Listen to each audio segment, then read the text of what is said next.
Hello, my friends. Welcome back, and thanks for joining me once again here in the kitchen. And I am continuing on with my canning adventure, and I'm going to do my first bit of canning in my actual pressure canner. I'm going to can some chicken. So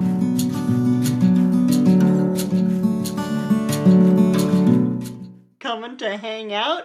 If you're just a beginning canner, this video is for you because I have no idea what I'm doing. Well, I do. I mean, I've done a lot of research. I've just never actually done pressure canning in an actual pressure canner. You can see some of my other videos that have the Nesco canner in them, which is my electric pressure canner, but it's only good for small batch canning. It doesn't do anything more than small batch. I don't even like to water bath bigger jars in it because it spits and sputters so much. Luckily, it does have other functions as well, so I may try using it for some of those other functions occasionally, and we'll see how that goes. But anyway, I'm in the kitchen today, and I'm doing canning, pressure canning. And people tell me it'll be fine. So I'm going to believe that, and through Christ who strengthens me, I can do all things. So let's just get to it. And thanks again for coming and hanging out with me and visiting with me and watching me figure out life and figure out how to do different things, and trying a few new camera angles today, so we'll see how that works out. Since my last video where I was running the test on my canner, I have learned a few things. One of them being that I don't have to let that thing bubble as hard as I had it bubbling. I can tone that down a little bit so it's not spitting all over the place. Something else that I learned was that my canner takes 3 inches of water in it for doing pressure canning. And the other thing that I learned is what this is for. So yes, I can take the legs off of this and put it right on the bottom if I'm doing bigger jars and quarts and stuff. But if I'm doing these half-pint wide-mouth jars, they're not much higher than 3 inches. So what this does is this is 3 inches high. So it puts these up above there, and I'll be able to do... I'm just filling my jars with my chicken. You can't see, I just got these little fillets. They're little boneless, skinless breast fillets. And I've had them in the freezer for quite a while, meaning to try canning them, and realizing that my Nesco canner was nowhere near big enough for me to be able to actually can these. So until I got, that's actually why I got this thing, so I could can this chicken. So I guess it's about dang time that I'm doing it. I actually got this canner in May, believe it or not. And I've been, well, I took one look at it and saw that it was like made in Germany and didn't have proper instructions. And I put it into a cupboard, and there it sat. Until now, when I finally am brave enough to, I don't know, you know, what's the worst that could happen? Botulism, I guess. So I have actually looked up the indicators of botulism, which mostly it like paralyzes you apparently from the outside in. It'll start with your extremities, but then it'll go down. It can be bad. I mean, it can kill you. So, you know, but I've prayed to God about this, about this canning and trying this. And if that's the way that my good Lord wants me to go out, Bring yourself up. I'll go with you. You'll go with me? Sure. Mima's here. She's going to go with me. We'll eat the chicken together. I don't know if Dave wants to get in on this, but... What are you worried about, blowing up the place? I'm not worried about blowing up the place. No, that's not my fear. Botulism? I fear it would be, yeah, maybe botulism. That would be not a nice way to go. It better be blown up. You'd rather be blown up? Yeah. Now, someone else told me that you don't actually have to fill them up with water. You can can them without water, and they'll make their own juice. So I think that's what I'm going to try. Good enough. That's close enough to an inch, and I actually did boil some water to put in on these, but I'm not going to. I'm going to see what happens with just letting them cook in their own juices. Even with these breasts, they're plenty moist, and they had, you know, like I said, some of them still had a little bit of iciness to them, so they have that extra moisture as well. So I'll be a minute. Did you want to say anything, Mima? Now I'm just watching you work as usual. Just watching me work. I do have my lids here sitting in some warm water. I'll just set those down there. I didn't get a full 12. I got 10 jars out of that bag. I still have to wipe my rims and then go ahead and put my lids on. Okay, so that has made my jars quite cold. I'm glad I didn't decide to put that hot water in there, because that probably would not have been good. And now I'm just wiping the rims. I've got my little paper towel here that's been dipped in vinegar. You can use, I like vinegar, it's a sterilizer. I don't know, that's what everybody I see who's teaching me how to can, because like I said at the beginning of this video, I am not a canner. This is the very first time I have actually canned in a pressure canner.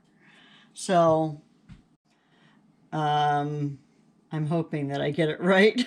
Good luck. Thanks, Mima.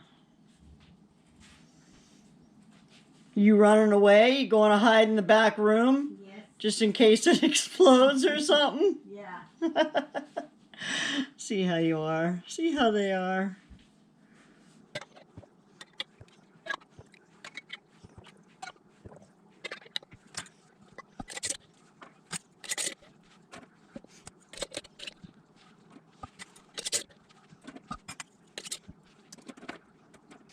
So I got 7 in there to start with on my first rack, and then I've got this little rack from inside my Instant Pot and my Nesco, or with that kit that I bought, and I'm going to go ahead and put those last 3 jars on the top there.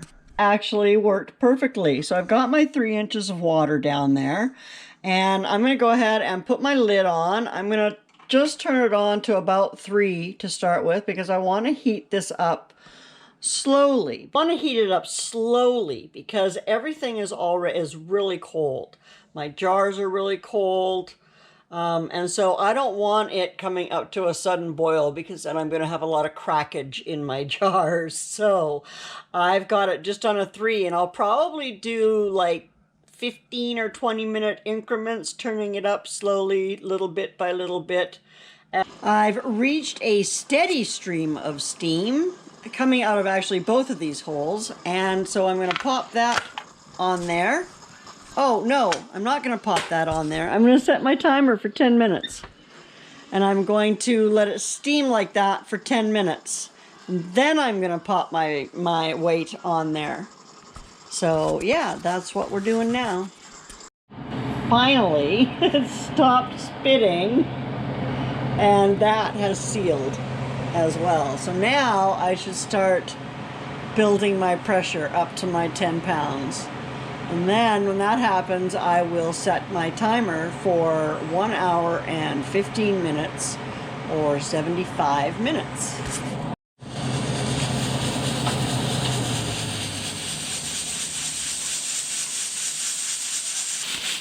It's reached full pressure. Ah! And I think I can actually turn it down a touch, because that's only supposed to be spitting every now and then. Just like that. So I'm going to start my timer.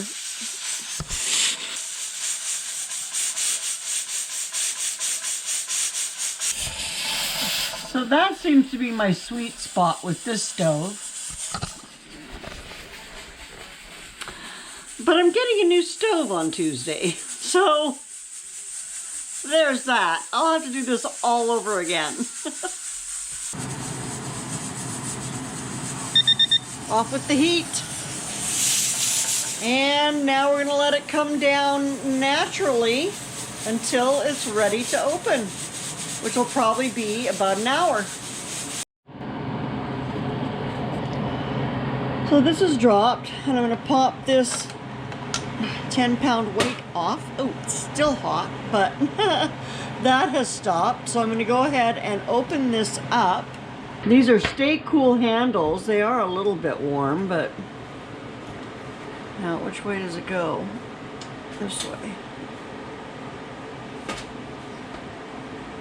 And then I can't actually like flip it back like that, but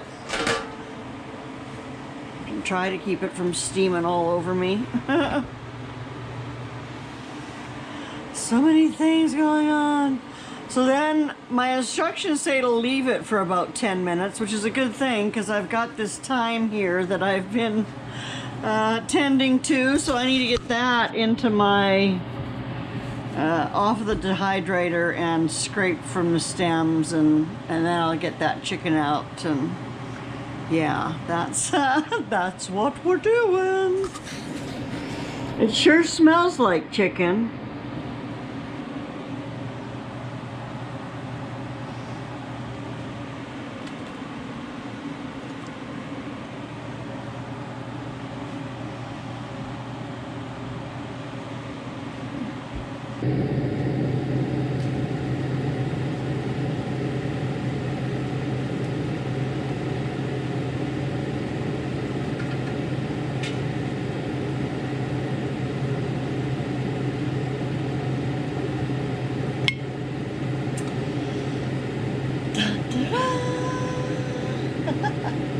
So they are already popping. A couple of them have already popped. So fingers crossed that they all pop, and we'll come back and see how this looks in a while.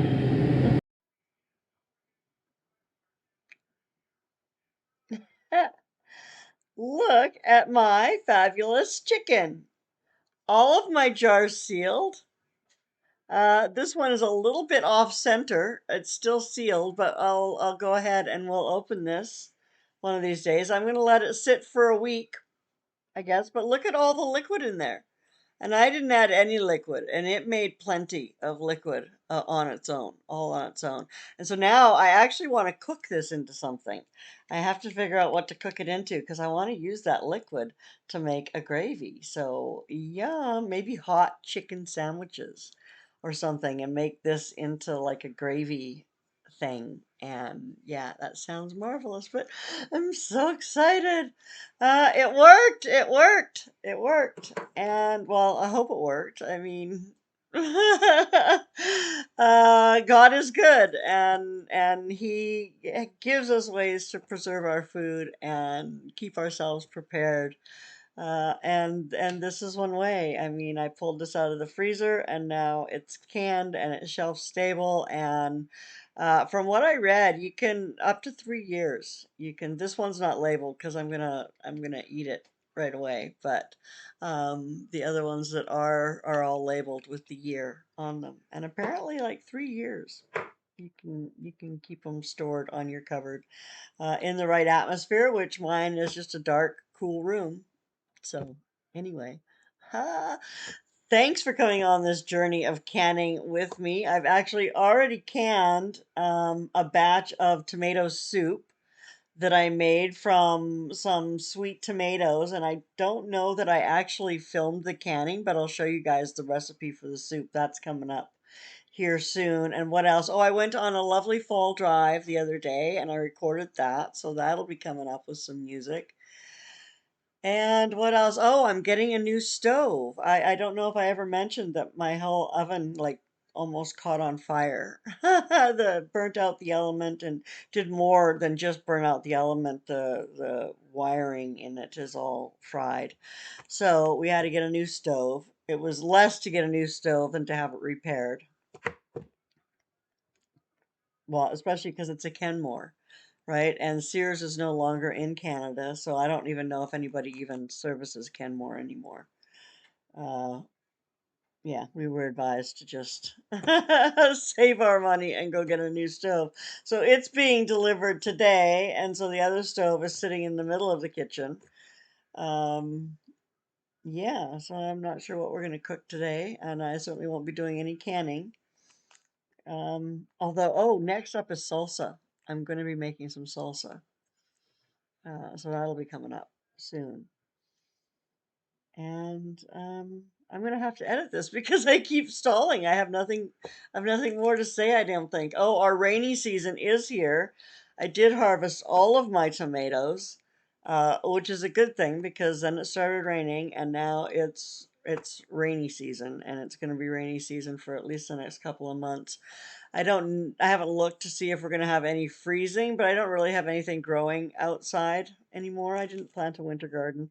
I don't like gardening in the winter. I'm sorry. I like to garden in. I mean, that's one of the reasons I like to garden is because it gets me out into the beautiful weather.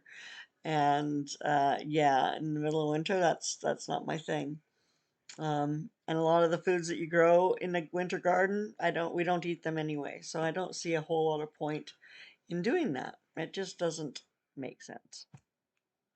Anyway, I am going to start my indoor garden one of these days. I'm going to get some herbs growing in here, although most of the year around here, I can just go right out to my garden and get my herbs. Because, unless they're buried in snow, I don't know. Most of them are pretty cold hardy around here. We don't usually get the freezing weather for a long time. So, I've got thyme and oregano and parsley and all that stuff that'll still be out there when I need it. But I'm gonna get some herbs started, like some basil and some slow. Now I'm definitely gonna have to edit. Ah, no, I'm not. I'm not editing these closings. I'm just gonna leave it just like that. And that probably means I've been talking long enough. So thank you for coming and hanging out with me. I appreciate you, and I'm so glad that you're here. And take good care of yourself. I will see you soon. Bye now.